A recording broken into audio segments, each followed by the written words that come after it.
Hello there.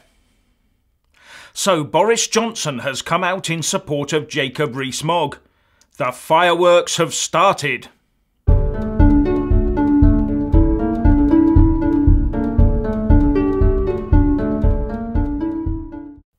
The Foreign Secretary Boris Johnson has come out in support of the embattled head of the Tory European Research Group, Jacob Rees-Mogg, after the Moggster was rounded on by fellow MPs for hectoring the Prime Minister. Boris tweeted out in defence of his Brexiteer colleague saying, "It's vital that all MPs are able to air their views on Brexit. Whatever your position, I hope we can all agree that Jacob Rees-Mogg is a principled and dedicated MP who wants the best for our country." The Sun does point out that it seems strange for Tory MPs to be giving the Moggster a hard time when all he was doing was insisting that the PM stick to the promises she had made, as well as the 2017 Conservative Manifesto under which they all stood at the last general election. In fact, shouldn't all those Tory MPs who gave Jacob a hard time be the ones taking the flak for basically asking, albeit in a roundabout fashion, that Theresa May crosses a couple of her red lines? After all, that does seem to be what some of Mogg's detractors are implying she do.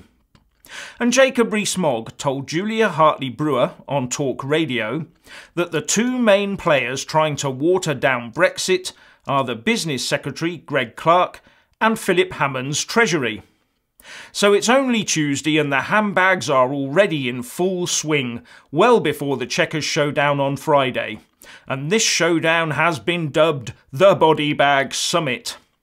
It will be interesting to see how many body bags there are and who is in them, especially as the Chancellor has just announced at Treasury Questions that he will be at Chequers spelling out to his fellow ministers exactly how much each of the options will cost.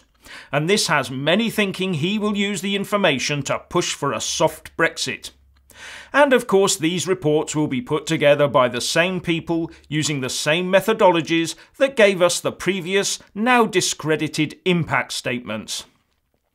And for all those that want Rees-Mogg as the next PM to see Brexit through properly, he said in his latest podcast that his party usually elected a former cabinet minister from the top three posts of Chancellor, Foreign Secretary or Home Secretary. He also said that as a Catholic he is eligible to become Pope, but that, "I'm very unlikely to be the next Pope, and I'm very unlikely to be the next Prime Minister for exactly the same reason. Though technically eligible, it is not the way history will go." Now, one report that doesn't seem to have received much attention is a paragraph in the Telegraph saying that it has come out that the PM has signed an EU Council document that would allow the UK to keep its MEPs and stay in the EU should our withdrawal be extended past March the 29th, 2019. Now, if Brexit means Brexit, and that we are leaving the customs union and single market, as well as extracting ourselves from the clutches of the European Court of Justice on that day, then why the need to sign such a document? Also, to have any legal weight, that letter would surely need to be backed up by the unanimous agreement of the EU Council to extend the Article 50 negotiation phase. Has that decision been taken behind closed doors somewhere by EU member state leaders without the knowledge of all their parliaments, as well as our own? Well, wouldn't surprise me. This document is not required and sends out exactly the wrong signal at exactly the wrong time. Now, let's put some of this no-deal Brexit queues at ports scaremongering nonsense to bed, shall we? Writing in Brexit Central, Professor David Collins, who is an expert in international economic law, says all such claims completely ignore the rights the UK is entitled to as a member of the World Trade Organization.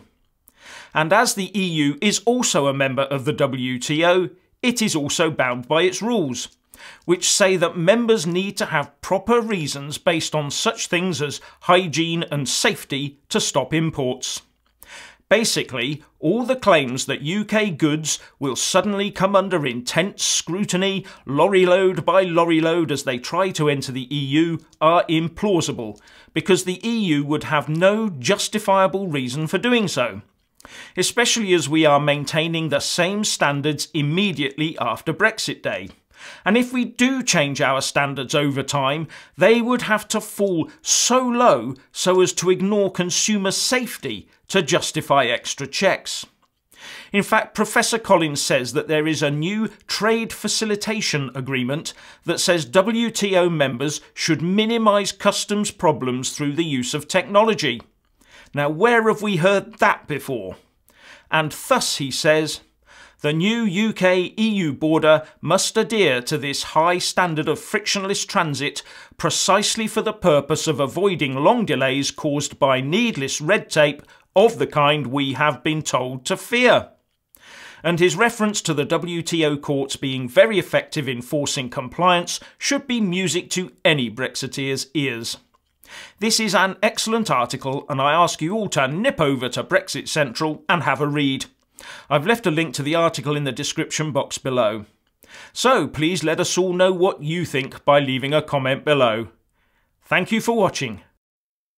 Please do like and share this video, and also subscribe to my channel. And when subscribing, please do remember to press on the little bell next to the subscribe button. That way you'll get an alert every single time I put up a new video. Thank you very much for watching.